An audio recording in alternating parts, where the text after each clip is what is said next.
Hello, everyone.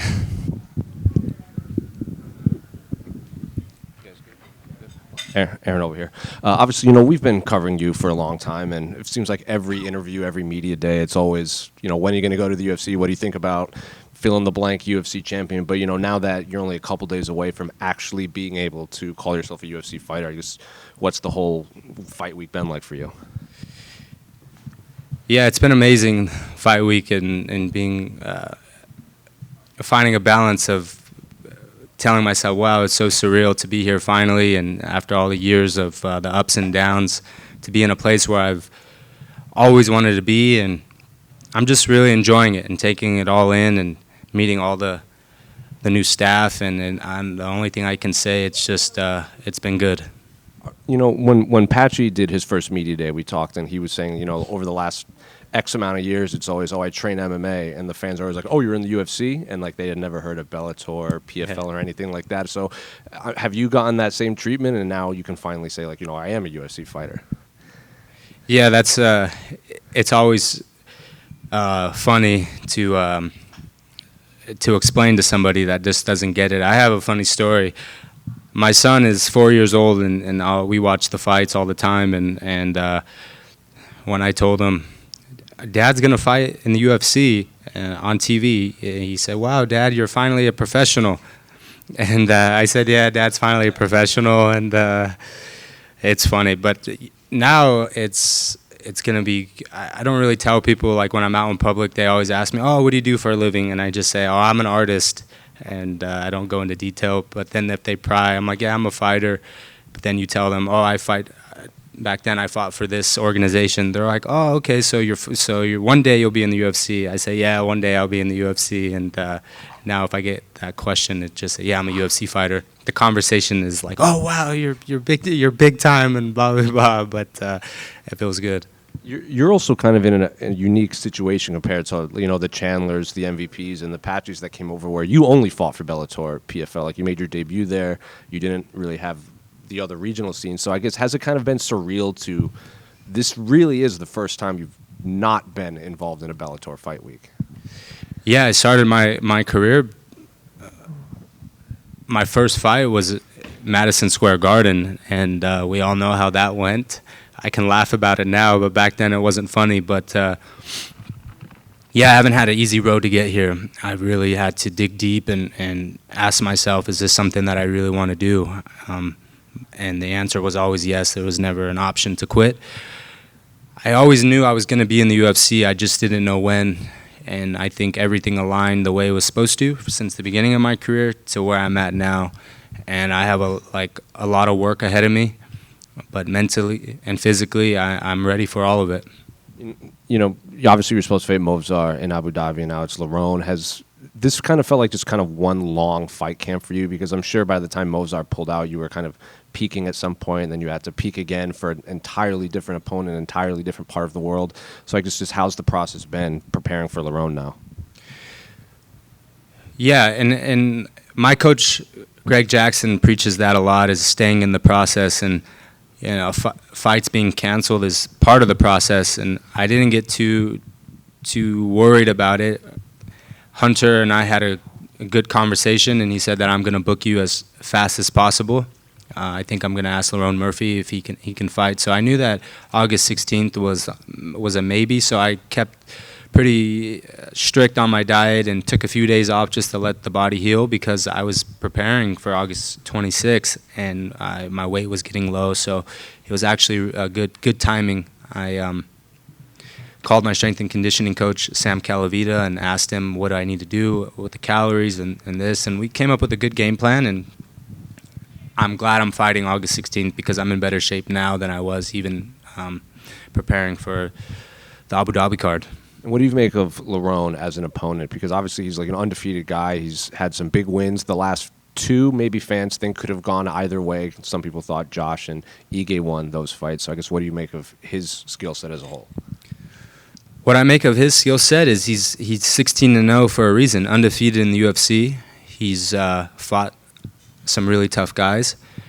Yeah, my team and I have our work cut out for us for Saturday, and I'm not coming in here, taking him lightly. And he has 16 fights, and I have just as many as he does, and I didn't start in the regional scene where I was fighting, in backyards or whatever. I've been on the big stage my whole career, so I'm ready for this moment. I just have to do my job Saturday and take care of business. Aaron, you mentioned the work you did with Sam Calvita at the training lab. You had Hamzat and Arman Sarukian around you as well. Can you just explain what that was like for you, and if you got to do much work with those guys, how did that elevate your mental and fighting game? Cool. Well, it was an honor to train with those guys. I think their mindset. Now I understand why they're the best in the world. Arman's number one. Hamzat's fighting for a world championship on Saturday, and it's really nice to be around guys that have the same mindset as you, meaning that when they come to train, it's all business. They're trying to be the very best, and when it came time to compete with exercises and things like that, we were trying to beat each other, and it just elevated our game, and we really pushed each other. And on another note, I want to say is that they're just really nice guys. Hamzat, I think, he is a killer and he wants to just maul people. But when you get to have a conversation with him, you see how he interacts with people, and he's a very kind man. And that was the biggest thing for me that I respect the most. And same with Arman. When I would ask him, "Hey, can you come drill with me?" He's like, "Yes, I'll be there." And he doesn't have to do that. So, yeah, they push themselves and they're killers, but they're also very just genuine, good human beings. So that was really cool to see. Yeah, I assume you believe in Hamzat and that he's going to win this fight. How do you think he wins? And I guess now seeing it firsthand in the training room, how unstoppable and difficult to deal with is his wrestling going to be for Dricus? Yeah, he's a problem. I think he can get a submission. But I know if it goes 5 rounds, he has the cardio in him to push the pace on Dricus, and that's not an easy task. But he really has taken this training camp serious, from what I see, and really tried to push his body to the limit. And I think he's just going to go out there and do his best, and I think he can get the submission. And there's a few people at featherweight who feel they probably have a claim to a title shot, and the winner of this fight may be one. And it seems you have got Alexander Volkanovski's attention. I know you said to Fox Sports Australia you would knock him out. He replied to that. I don't know if you heard it. He said, "I reckon I'd crumble him in the wrestling department. His best bet is to try and land a big shot. Other than that, I mop the floor with him."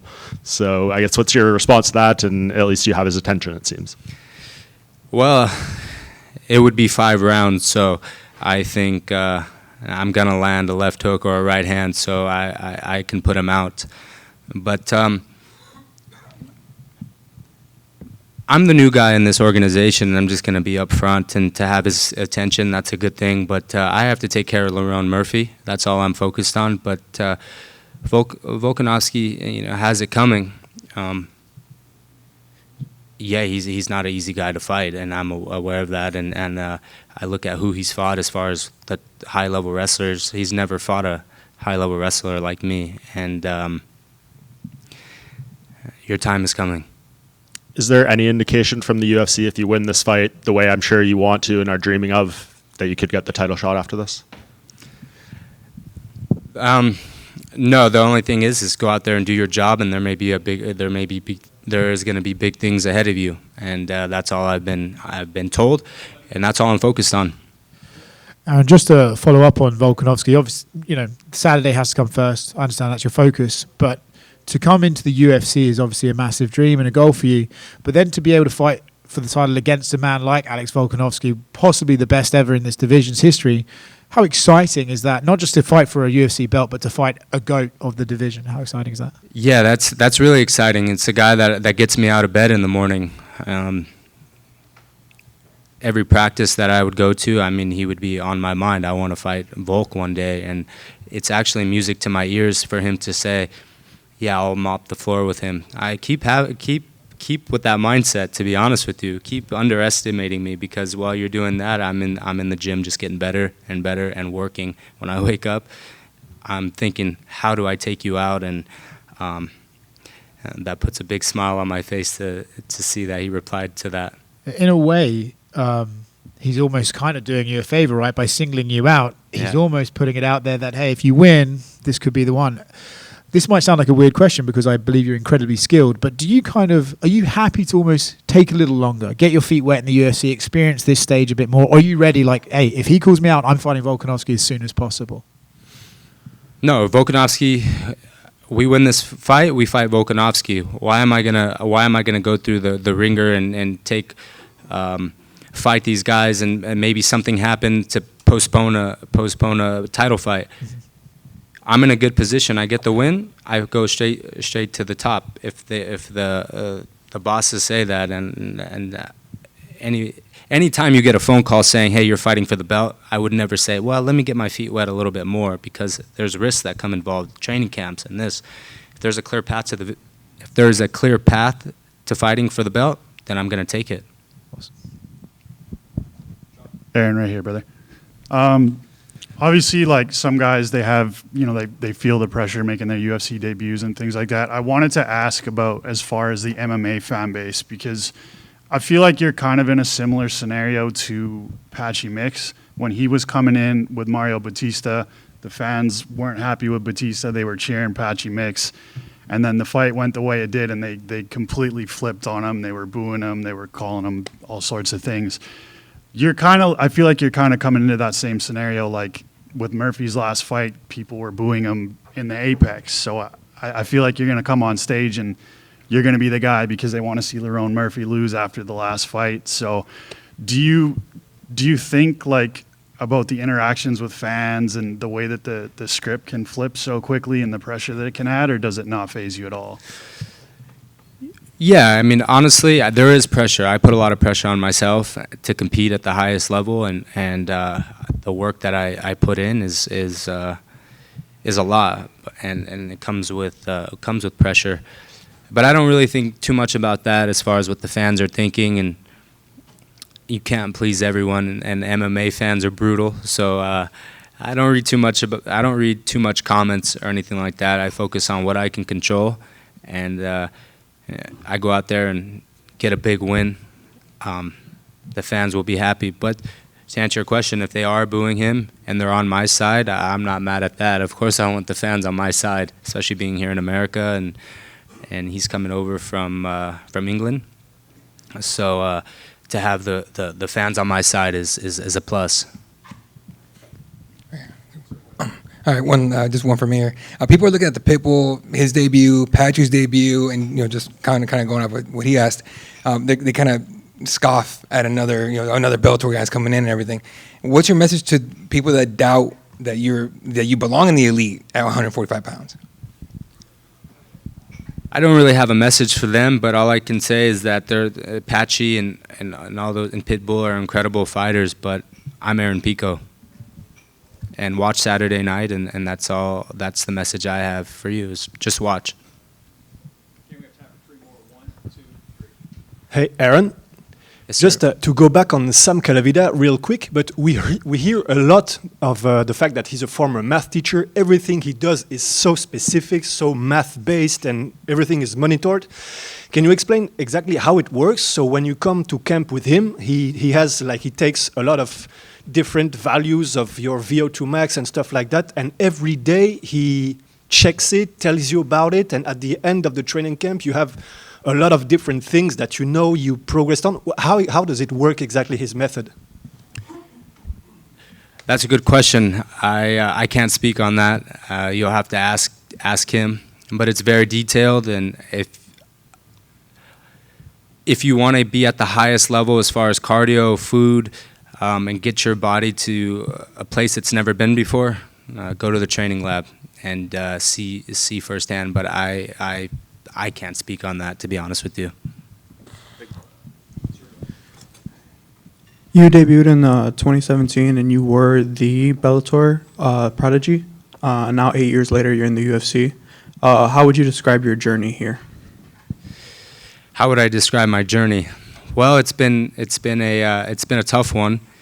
I didn't have an easy path to get here. I took some big losses and kind of doubted for a lot of years, can I do this? But I stayed the course.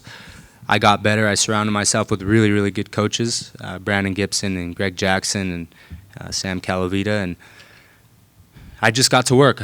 And as you can see, my last 10 fights, I've won, and yeah, I'm a completely different fighter than I was in 2017, and I think the people are going to see that come Saturday.